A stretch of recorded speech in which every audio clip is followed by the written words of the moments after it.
នេះគឺជាខែដែលពោពេញទៅដោយភាពជោគជ័យសមិទ្ធផលតូចធំកើតមានឡើងចំពោះរាសីរបស់លោកអ្នកមានទ្រព្យប្រាក់ចំណូលការចេញអំពីអាជីវកម្មនិងប្រភពប្រាក់ចំណូលទៀងទាត់មានភាពល្បីល្បាញនៅក្នុងសង្គមតាមរយៈការផ្សព្វផ្សាយនៅលើប្រព័ន្ធបណ្ដាញសង្គមនោះគឺជាជោគជតារាសីរបស់មនុស្សប្រស័យដែលកើតនៅក្នុងឆ្នាំចប្រចាំខែវិច្ឆិកាខែ11ឆ្នាំ2025 Subscribe Channel បន្តចូលរូបកណ្ដឹងលោកអ្នកនឹងទទួលបានវីដេអូថ្មីៗជាបន្តបន្ទាប់មុនគេ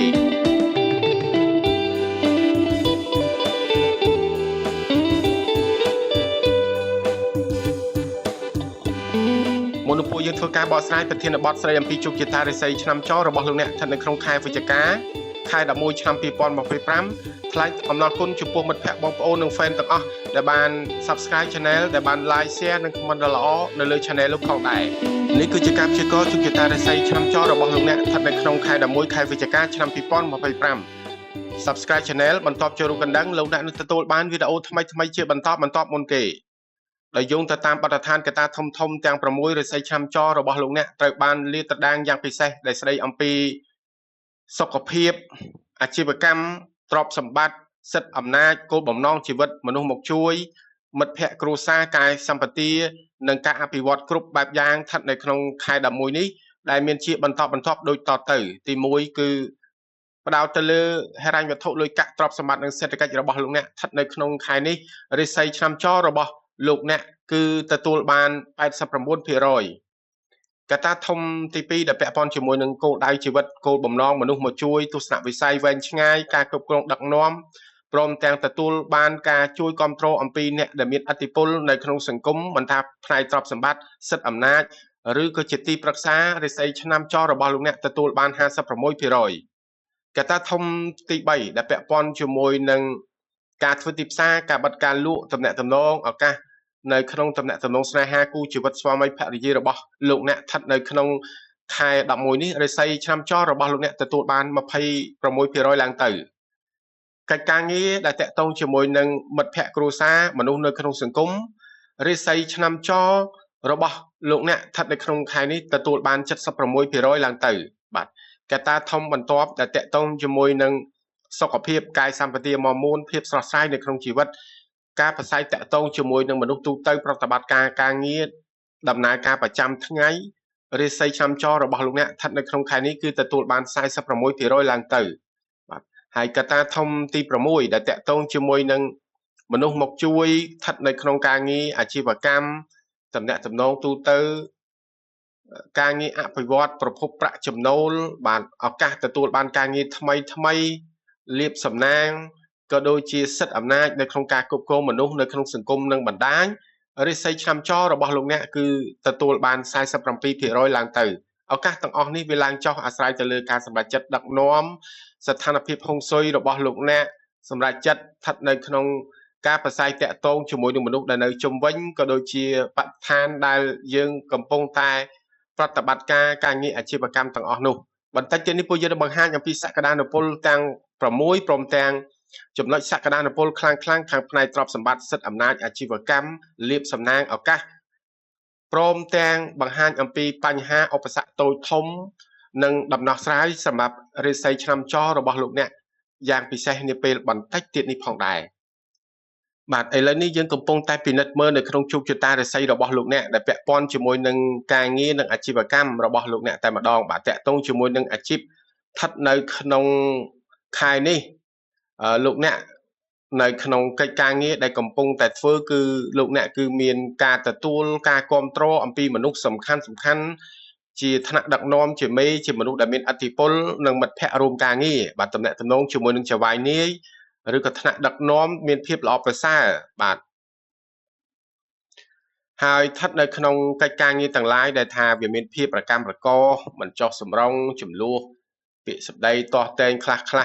ចាស់ពេលមុនក៏ត្រូវបានដោះស្រាយបាននៅក្នុងខែនេះផងដែរលោកអ្នកនឹងទទួលបានការទុកចិត្តចេញអំពីថ្នាក់លើព្រមទាំងត្រៀមខ្លួនដើម្បីចាប់ឱកាសថ្មីនឹងផងដែរអញ្ចឹងមនុស្សប្រុសស្រីដែលកើតនៅក្នុងឆ្នាំចស្ថិតនៅក្នុងខែ11នេះតែងតែប្រស័យតាក់ទងជាមួយនឹងបណ្ដាឆ្នាំមនុស្សដែលកើតនៅក្នុងឆ្នាំទាំងអស់នេះញឹកញាប់ជាងគេបាទទី1គឺតាក់ទងជាមួយមនុស្សកើតនៅក្នុងឆ្នាំរកាឆ្នាំកុលឆ្នាំវោកនិងឆ្នាំជូតបាទបន្ទាប់មកទៀត សម្រាប់កិច្ចការងារតូចធំនៅក្នុងសង្គមបណ្ដាញសង្គមការងារខាងក្រៅជាមួយអ្នកតូចអ្នកធំនោះរិស័យឆ្នាំចរបស់លោកអ្នកតែងប្រស័យតាក់ទងជាមួយមនុស្សដែលកើតនៅក្នុងឆ្នាំមមែឆ្នាំថោះឆ្នាំរោងបាទនេះគឺជាកិច្ចដែលយើងត្រូវដឹងព្រមទាំងមនុស្សដែលកើតនៅក្នុងឆ្នាំចនោះផងដែរបាទអញ្ចឹងយើងឃើញថាសម្រាប់អាជីវកម្មវិញចំពោះអ្នករស់ស៊ីស្ថិតនៅក្នុងឱកាសខែនេះគឺបង្កើតនៅដៃគូចំនួនផ្សេងទៀតដែលនាំមកនៅប្រាក់ចំណេញ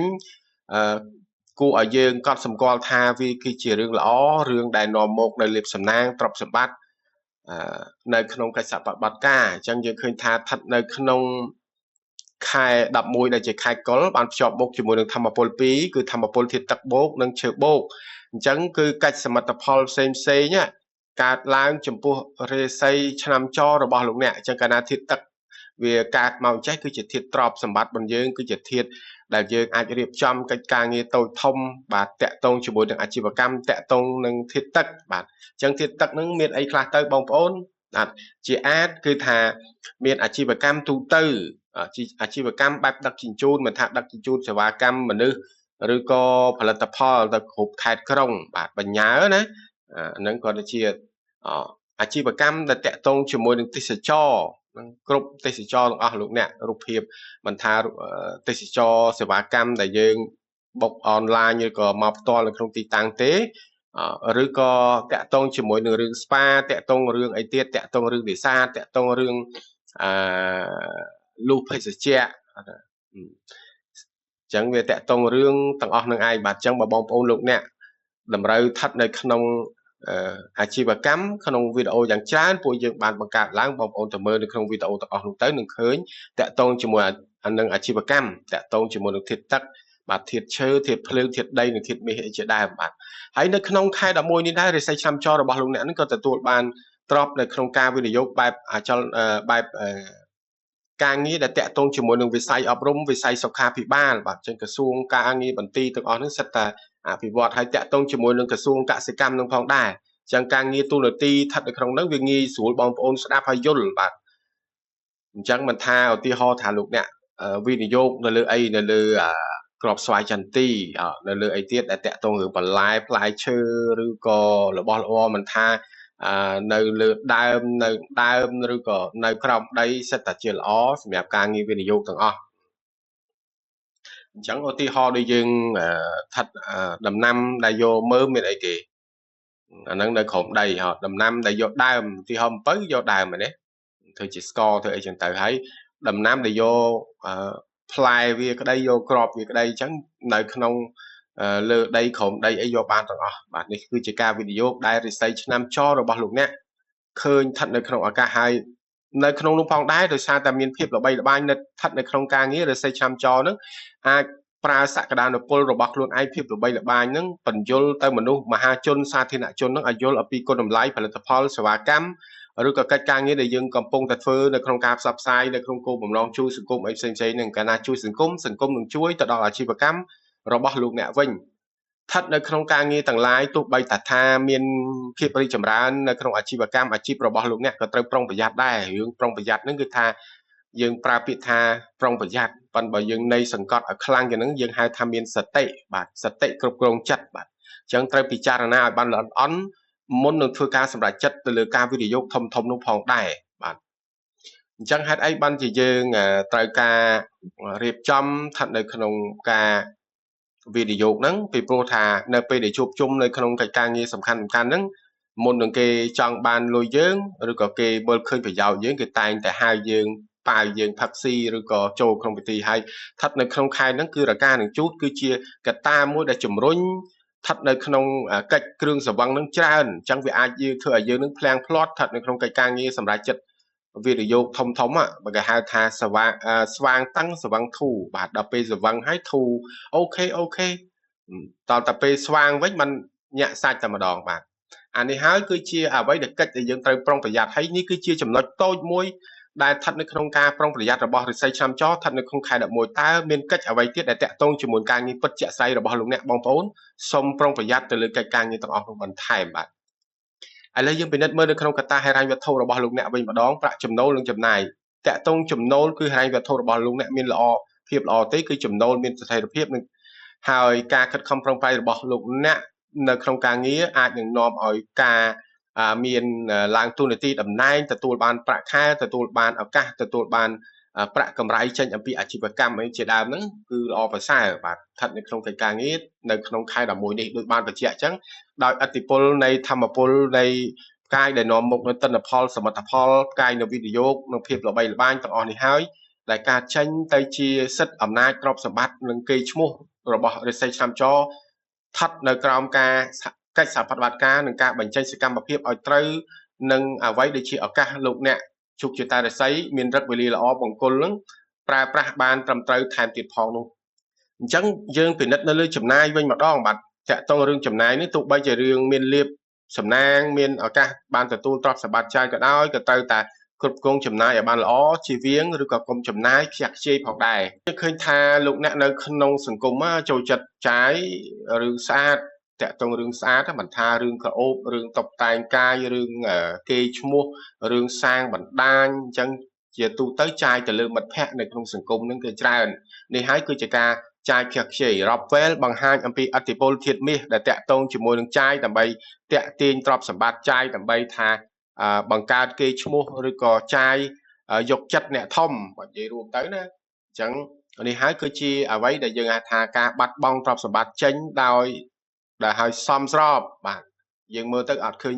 ចាយទេចាយដើម្បីប្រយោជន៍ចាយដើម្បីតាក់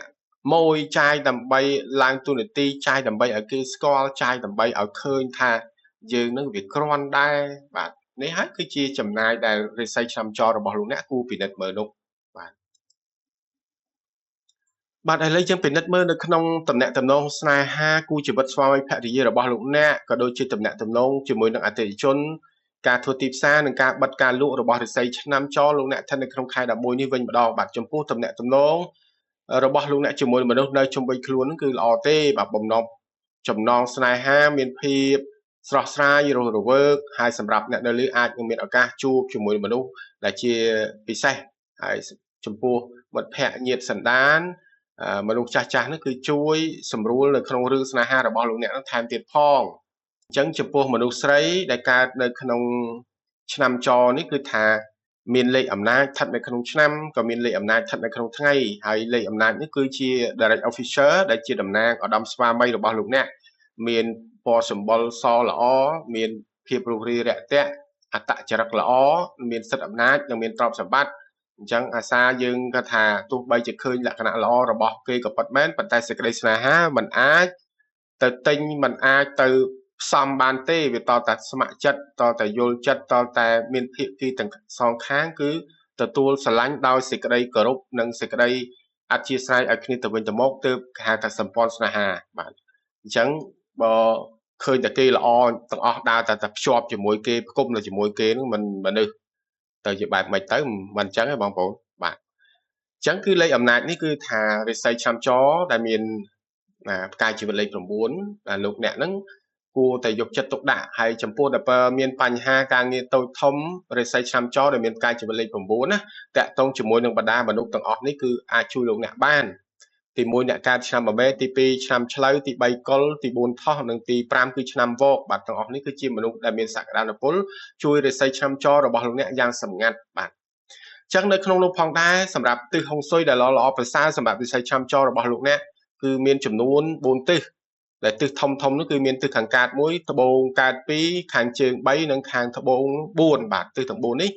កាលណាយើងប្រើប្រាស់ទៅគឺល្អប្រសើរហេតុអីបានយើងប្រើប្រាស់ហុងស៊ុយជាមួយជោគជតារិស័យបងប្អូនជោគជតារិស័យគឺជាកម្លាំងធម៌ពលនៅខាងក្នុងខ្លួនផងយើងគឺជាវាសនាគឺជាបុណ្យហើយកត្តាល្អទី2គឺខាងក្រៅអញ្ចឹងមនុស្សត្រូវការទាំងពីរមិនតែក្នុងទេត្រូវការទាំងក្នុងទាំងក្រៅអញ្ចឹងរិស័យក៏ត្រូវការធម្មពលហុងស៊ុយល្អប្រសើរដែរដូចយើងទៅរស់នៅក្នុងតំបន់ដែលមានបរិយាកាសល្អខ្យល់បរិសុទ្ធអញ្ចឹងហ្នឹងហើយគឺហុងស៊ុយនោះឯងបាទអញ្ចឹងគឺធ្វើឲ្យយើងសុខភាពល្អបញ្ញាយើងគិតល្អសកម្មភាពយើងចេញល្អយើងគិតតែពីរឿងមង្គលអញ្ចឹងលទ្ធផលវាចេញមង្គលនឹងឯងវាចេញល្អចេញទ្រព្យចេញយុះចេញស័កចេញតំណែងការងារទ្រព្យសម្បត្តិតំណែងតំណងស្នេហាសុភមង្គលនៅក្នុងដំណើរជីវិតបាទអញ្ចឹងទិសទាំងអស់នេះគឺជាទិសល្អសម្រាប់រិស័យឆ្នាំចដែលមានការជីវិតលេខ9ស្ថិតនៅក្នុងអ្វីដែលពាក់ព័ន្ធជាមួយនឹងកត្តាសុខភាពរបស់លោកអ្នកវិញម្ដងបាទ កត្តាសុខភាពនេះគឺថាទោះបីជាលោកអ្នកហ្នឹងគឺមានភាពល្អប្រសើរនៅផ្នែកផ្សេងៗក៏ដោយក៏សុខភាពលោកអ្នកអាចជួបនឹងបញ្ហាប្រឈមខ្លះៗដែរអញ្ចឹងស្ថិតនៅក្នុងឆ្នាំនេះលោកអ្នកនឹងមានភាពរវល់ច្រើនណាជាពិសេសស្ថិតនៅក្នុងខែនេះទៀតគឺកាលណាចេញលេខលទ្ធផលបែបនេះហើយគឺថារវល់មិនថាការងារតូចធំផលិតការងារសេវាកម្មជួបភ្ញៀវអភិវឌ្ឍដោះស្រាយបញ្ហាអឺនៅក្នុងរឿងអាជីវកម្មឬក៏សម្រួលបញ្ហានៅក្នុងការដឹកនាំបុគ្គលិកនៅក្នុងអង្គភាពស្ថាប័នក្រុមហ៊ុនរបស់លោកអ្នកសិតតែជារឿងហើយជាពិសេសការរៀបចំផ្លូវច្បាប់ស្ថានភាពដើម្បីដឹកនាំនឹងឲ្យវាមានក្បួនខ្នាតត្រឹមត្រូវឯហ្នឹងសិតជារឿងរវល់ច្រើនបាទជាពិសេសរឿងផ្នែកហិរញ្ញវត្ថុនឹងតែម្ដងអញ្ចឹងលោកអ្នកត្រូវការយកចិត្តទុកដាក់ទៅលើសុខភាពផ្លូវកាយផ្លូវចិត្តនឹងឲ្យបានច្រើនស្ថិតនៅក្នុងឲ្យមានតុល្យភាពរវាងការងារនិងសុខភាពរបស់លោកអ្នកនឹងផងដែរបាទអញ្ចឹងតកតងរឿងសុខភាពហ្នឹងយើងឃើញថាវាមានបញ្ហាតិចតួចតែរឿងថាយើងគិតច្រើនណា